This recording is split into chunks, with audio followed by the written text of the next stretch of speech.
Hello students. Hello students. पिछले class में हम लोगों ने पढ़ा था कैसे एंगल रिलेशन के बारे में, कैसे पेयर के बारे में और वर्टिकली अपोजिट एंगल के। अब इस क्लास में हम लोग पढ़ेंगे कॉरेस्पॉन्डिंग एंगल के बारे में। ये भी ऐसा पेयर है एंगल्स का जो हमें दो एंगल के बीच का आपसी रिलेशन बताता है, म्यूचुअल रिलेशन बताता है। कॉरेस्पॉन्डिंग एंगल, ये कभी भी एक एंगल की बात नहीं होगी, जब भी बात होगी तो कम से कम एटलीस्ट टू एंगल की। तो यहां हम लोग एक अलग एंगल रिलेशन के बारे में चर्चा करेंगे, कॉरेस्पॉन्डिंग एंगल। तो क्या किसको कहते हैं कॉरेस्पॉन्डिंग एंगल? इसमें पिछले लेक्चर में पहले हम लोगों ने पढ़ा है ट्रांसवर्सल के बारे में। हम लोग पहले बात कर चुके हैं लाइंस की, स्ट्रेट लाइंस की, इंटरसेक्टिंग लाइंस की और पैरेलल लाइंस का। इसके कंसेप्ट को हम लोग पहले समझ चुके हैं कि पैरेलल लाइन किसको बोलते हैं कि ऐसी दो, किसी प्लेन में ऐसी दो स्ट्रेट लाइंस जो एक दूसरे को कहीं इंटरसेक्ट नहीं करती हैं, अर्थात उनके बीच में कोई भी पॉइंट कॉमन नहीं होता है, उनको पैरेलल कहते हैं। और इंटरसेक्टिंग लाइन के बारे में हम लोग क्या पढ़े थे कि ऐसी दो लाइंस, ऐसी दो स्ट्रेट लाइंस इंटरसेक्टिंग कहे जाते हैं यदि वे एक दूसरे को किसी न किसी पॉइंट पर कट करते हो। क्योंकि लाइन इनफाइनाइटली होती है, इसलिए उनको आगे या पीछे बढ़ाने पर कहीं ना कहीं एक दूसरे को कट करती हैं, तब उनको इंटरसेक्टिंग लाइन कहते हैं। और एक उस समय एक और लाइन के बारे में हम लोग डिस्कस किए थे जिसको ट्रांसवर्सल कहते हैं। उस ट्रांसवर्सल का यहां अब हम लोग रोल देखेंगे कि एज्यूम करते हैं कि ये एक लाइन है, एक लाइन ये है, इसको हमने L माना, इसको M मान दिया, और एक लाइन ऐसे है जो इन दोनों लाइंस को दो पॉइंट पर कट कर रही है, इसको हम N नाम दे दिए।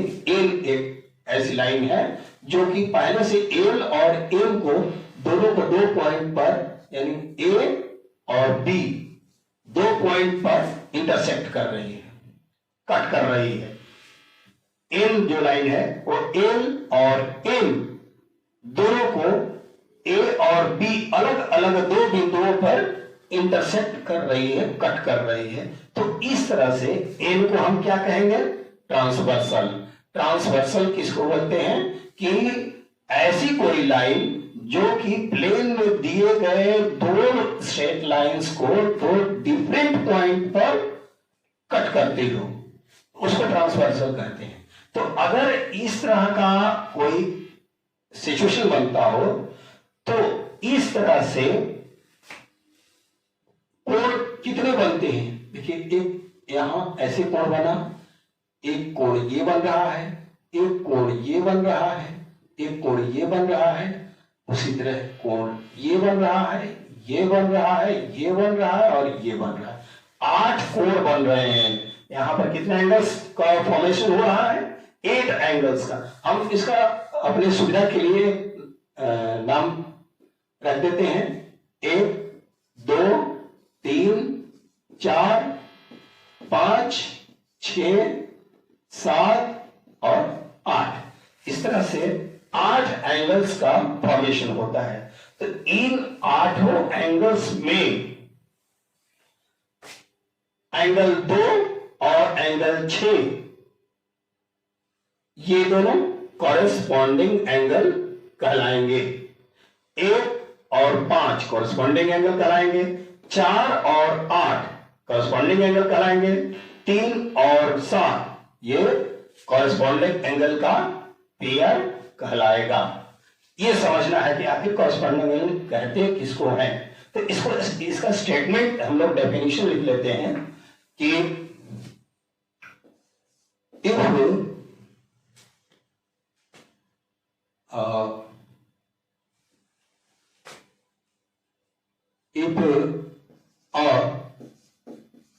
transversal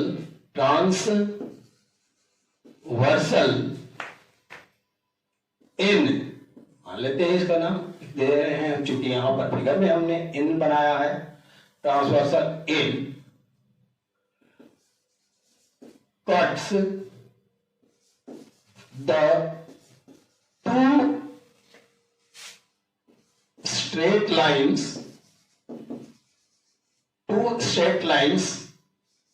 L and M at two different points,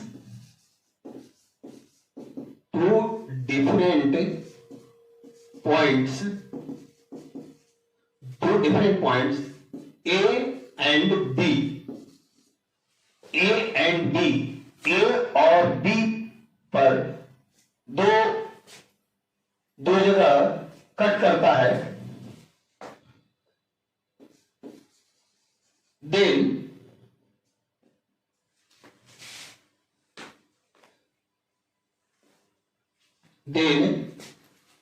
angles, pair of angles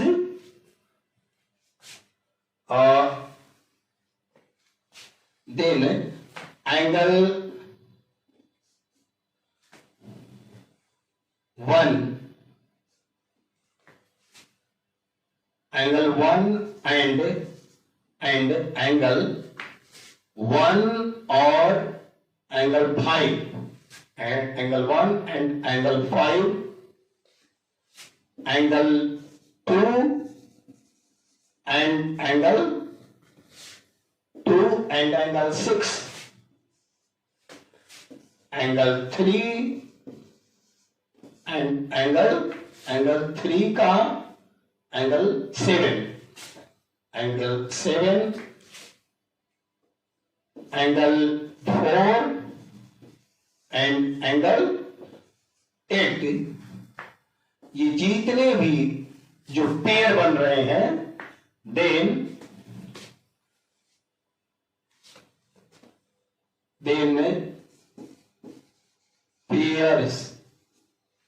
pairs of कौन सी का pairs of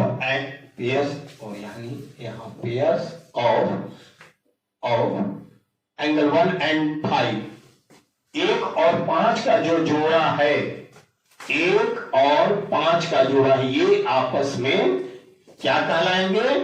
ये सभी आर corresponding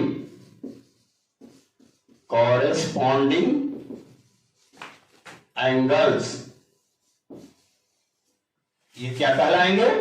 ये सभी कॉरेस्पॉन्डिंग एंगल कहलाएंगे। हमारे जितने भी पेयर बन रहे हैं, कब? जब कोई भी प्लेन में, दिए गए प्लेन में कोई दो स्ट्रेट लाइंस को कोई ट्रांसवर्सल अगर दो डिफरेंट पॉइंट ए और बी पर कट करती हो, तो इस तरह से जो यहां 8 एंगल बन रहा है, यानी 4 जोड़ा, तो इन 4 पेयर्स को कौन कौन से पेयर्स? तो angle 1 and 5, angle 1 and angle 5 are called corresponding angle. Hindi में इनको संगत कोण कहते हैं, हम लोग हिंदी में लिख लेते हैं संगत कोण। इनको संगत कोण, एक का संगत कोण 5 हुआ, 2 का संगत कोण 6 हुआ, 3 का संगत कोण 7 हुआ, 4 का संगत कोण 8 हुआ। इस तरह से ये सभी संगत कोण कहलाते हैं, कॉरेस्पॉन्डिंग एंगल कहलाते हैं, या एंगल ऑफ कॉरेस्पॉन्डेंस, इसको ऐसे भी नाम दे सकते हैं, एंगल ऑफ कॉरेस्पॉन्डेंस। तो इस तरह से हम लोगों ने इसको डेफिनेशन समझ लिया। इसको जरा आप नोट डाउन कर लीजिए। तो इससे रिलेटेड एक हम एक्सियम की चर्चा करेंगे कि ये एक्सियम क्या होता है। उसकी हम लोग चर्चा करेंगे। अभी तो हमने देखा डेफिनेशन की, यदि किसी प्लेन में कोई दो स्ट्रेट लाइन को कोई थर्ड ट्रांसवर्सल इंटरसेक्ट करती हो तो इस तरह से चार पेयर एंगल का फॉर्मेशन होता है। और वो पेयर कैसे कैसे होते हैं तो हम लोगों ने यहां देख लिया कि एक का 5, दो का 6, तीन का 7 और चार का 8। इस तरह से जो पेयर जो बन रहे हैं ये पेयर कॉरेस्पॉन्डिंग एंगल या संगत कोण कहलाते हैं। अब इससे रिलेटेड एक हम लोग एक्सियम की चर्चा करेंगे नेक्स्ट स्लाइड में। अभी इसको नोट डाउन कर लीजिए।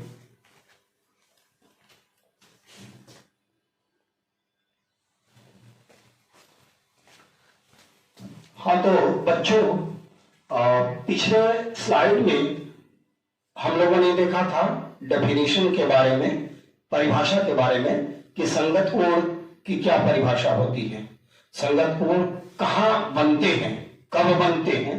तो जब कोई तिर्यक रेखा दो समांतर रेखाओं को, कोई तिर्यक रेखा दो अन्य रेखाओं को दो डिफरेंट पॉइंट्स पर, दो अलग अलग बिंदुओं पर प्रतिच्छेद करती है तो वहां संगत कोण का निर्माण होता है, कॉरेस्पॉन्डिंग एंगल का फॉर्मेशन होता है।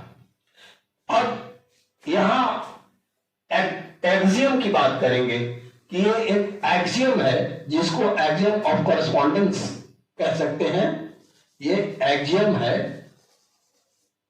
जैसा कि हम लोगों ने पहले डिस्कस किया था कि ऐसे कुछ स्टेटमेंट हैं ज्योमेट्री में, मैथमेटिक्स में, जिनको प्रूफ की आवश्यकता नहीं है, वो अपने आप में सिद्ध होते हैं, स्वयं सिद्ध होते हैं, उनको वैसे ही ग्रहण कर लिया जाता है, अभिगृहित कहलाते हैं। तो उनमें एक ये भी है कि जब ट्रांसवर्सल, कोई ट्रांसवर्सल दो पैरेलल लाइन को अगर डिफरेंट पॉइंट्स पर कट करते हो, इंटरसेक्ट करते हो, दो पैरेलल लाइन को कोई तिर्यक रेखा ट्रांसवर्सल अलग अलग बिंदुओं पर इंटरसेक्ट करती हो तो इस तरह से जो चार पेयर जो बनते हैं, 8 एंगल बनते हैं तो जो चार पेयर कॉरेस्पॉन्डिंग एंगल का जो बनता है वो इक्वल होगा। क्या होगा? इक्वल होगा। कब? जब ये दोनों लाइंस जो है वो पैरेलल होंगे तब। ये शर्त याद रखना होगा कि जब किसी प्लेन में, किसी तल में दो पैरेलल लाइंस को कोई ट्रांसवर्सल या तिर्यक रेखा अलग अलग बिंदुओं पर प्रतिच्छेद करती हो तो इस तरह से जो संगत कोण का जो जोड़ा बनता है, पेयर बनता है कॉरेस्पॉन्डिंग एंगल का, वे आपस में इक्वल होते हैं। ये एक्सियम है, पोस्टुलेट है, ठीक है।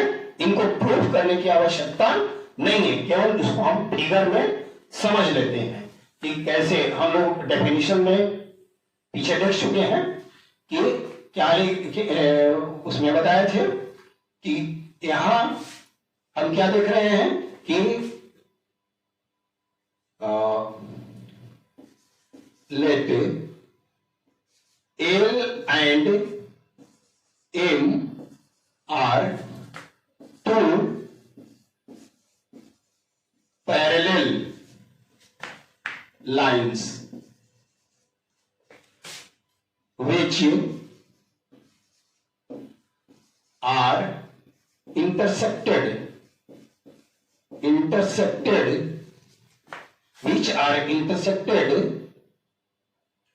बाई, किसके द्वारा इंटरसेक्ट किए जा रहे हैं? बाई ट्रांसवर्सल, बाई और ट्रांसवर्सल, बाई और ट्रांसवर्सल एल इन, ट्रांसवर्सल इन, ट्रांसवर्सल इन के द्वारा इंटरसेक्ट किया जा रहा है, किए जा रहे हैं दो पैरेलल लाइंस। then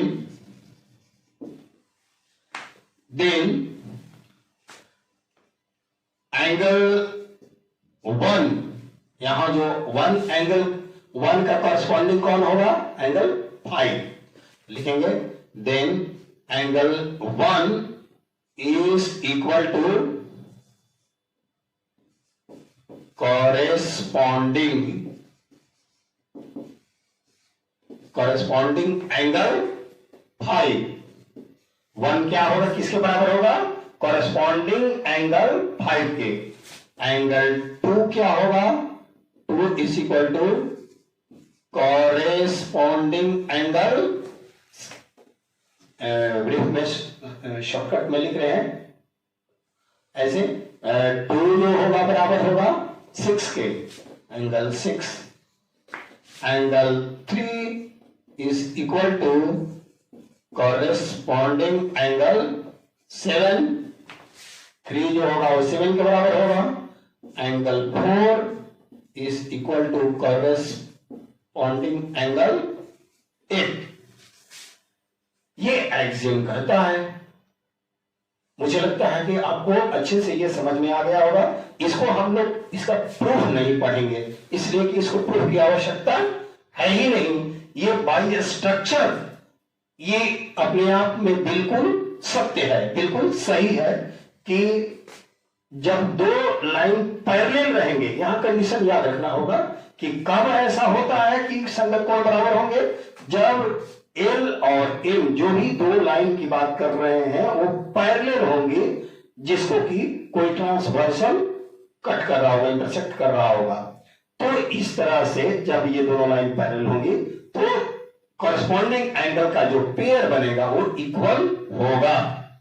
ये हमारा एक्सियम कहता है। तो इससे हमको एक क्या रिजल्ट और निकल के आ सकता है, क्या निकल के आ सकता है कि यदि हम इसको उलट के ऐसे भी तो कर सकते हैं कि यदि कोई दो लाइंस को कोई ट्रांसवर्सल इस तरह से प्रतिच्छेद कर रही हो कि उनके संगत कोणों का युग्म, संगत कोणों का पेयर इक्वल है। यदि इक्वल है, मेजर कर रहे हैं और वो इक्वल आ रहा है, दैट मीन्स कि दो गिवन लाइंस जो थी वो पैरेलल ही होंगी। तो जो रिजल्ट निकल के आया तो उसको क्या बोलते हैं, हम लोग स्टेटमेंट में पढ़े थे कि ज्योमेट्री में स्टेटमेंट की एक्सियम्स, पोस्टुलेट्स जिनको कि प्रूफ की आवश्यकता नहीं होती है, और एक पढ़े थे थ्योरम जिनको कि प्रूफ की आवश्यकता होती है, और चौथा एक कॉरोलरी कि जो रिजल्ट्स निकल के आते हैं, जो हमारा एक्सियम या पोस्टुलेट या थ्योरम से जो रिजल्ट निकल कर आते हैं उनको हम कॉरोलरी कहते हैं। तो एक यहां पर कॉरोलरी क्या हमको मिल गया, क्या कॉरोलरी मिल रहा है कि यहां कॉरोलरी हम लोग इसको भी नोट करते हैं। कॉरोलरी क्या हो गया, कॉरोलरी वो क्या हो गया कि if a transversal intersect two given lines in a plane in such a way that pairs of corresponding angles are equal, then the two given lines are parallel to each other। क्या हुआ, इसको अच्छे से समझिए।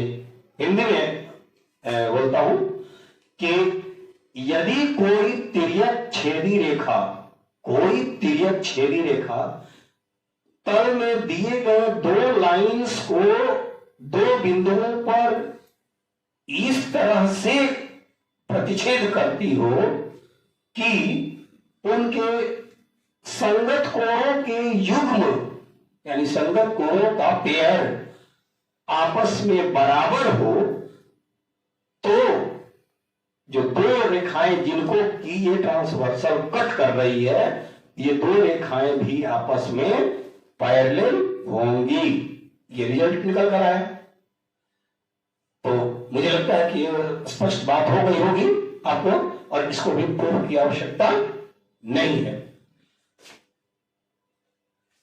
क्या देखें हम लोग, फिर से एक बार रिपीट करते हैं, वही बात हम लोग कॉरली में लिख देंगे कि हिंदी में कहेंगे कि यदि कोई तिर्यक रेखा दो रेखाओं को, दिए गए दो रेखाओं को इस तरह से काटती हो, इस तरह से काटती हो कि उनके द्वारा बने संगत कोणों के युग्म आपस में बराबर हो, तो वे रेखाएं आपस में समांतर होती हैं। जिस तरह इसके अपोजिट हम लोगों ने एक्सियम में क्या लिखा था यहां कि यदि कोई दो समांतर रेखा को कोई तिर्यक रेखा काटती है तो इस तरह से संगत कोणों के जो युग्म बनते हैं वो आपस में बराबर होते हैं। यदि रेखाएं समांतर दी हुई हैं तो संगत कोण आपस में बराबर होते हैं। और ये इसके ठीक विपरीत, यदि कोण बराबर मेजर करने पर बराबर आ रहे हैं, इसका मतलब कि वे जो दो रेखाएं थी वो आपस में समांतर होंगी। ठीक है, तो इसी बात को हम लोग एक बार लिख लेते हैं। इंग्लिश में इसको कहेंगे कि if a transversal intersect two given lines in a plane in such a way that the pairs of corresponding angles are equal, then the two given lines are parallel to each other. ठीक है, चलिए इसी को लिखते हैं कॉरली में कि if a transversal, if a transversal intersects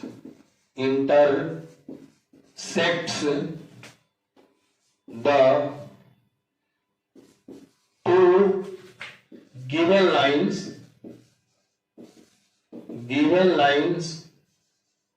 in a plane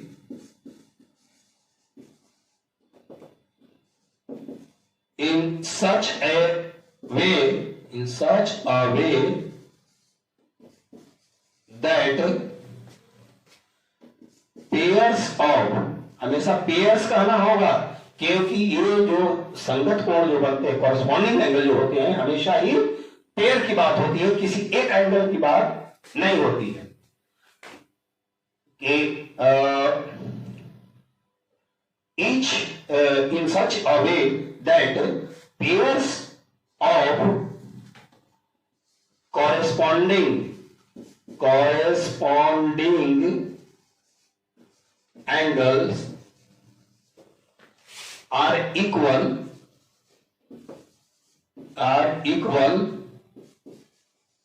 then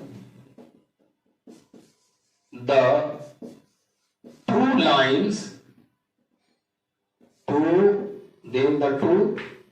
given lines, जो भी दिए गए लाइन है, two given lines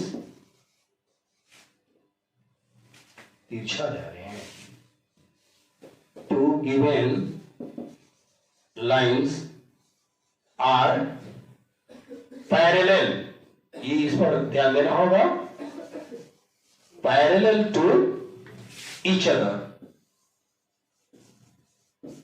parallel to each other.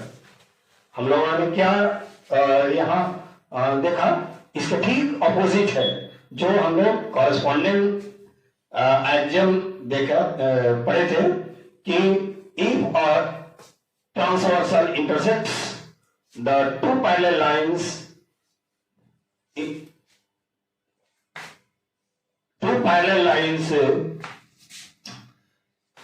at two different points, then the pairs of corresponding angles are equal।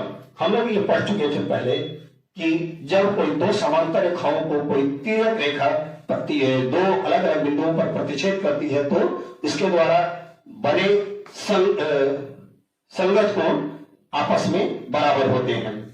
इसका ठीक उल्टा हम लोग क्या बोल रहे हैं कि यदि दो किसी तल में दी गई दो रेखाओं को कोई तिर्यक रेखा इस तरह से प्रतिच्छेद करती हो कि उसके द्वारा जो करस्पॉन्डिंग एंगल बन रहे हैं, संगत कोणों के युग्म बन रहे हैं, वो बराबर हैं, तो निश्चित रूप से वे दोनों जो दी गई रेखाएं हैं आपस में समांतर होंगी, पैरेलल होंगी।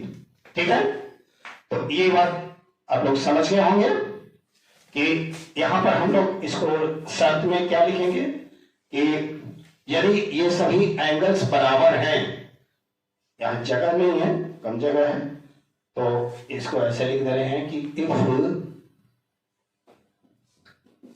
If angle 1 is equal to angle 5, angle 2 is equal to angle 6, angle 3 is equal to angle 7, angle 4 is equal to angle 8, यदि ये बराबर है देन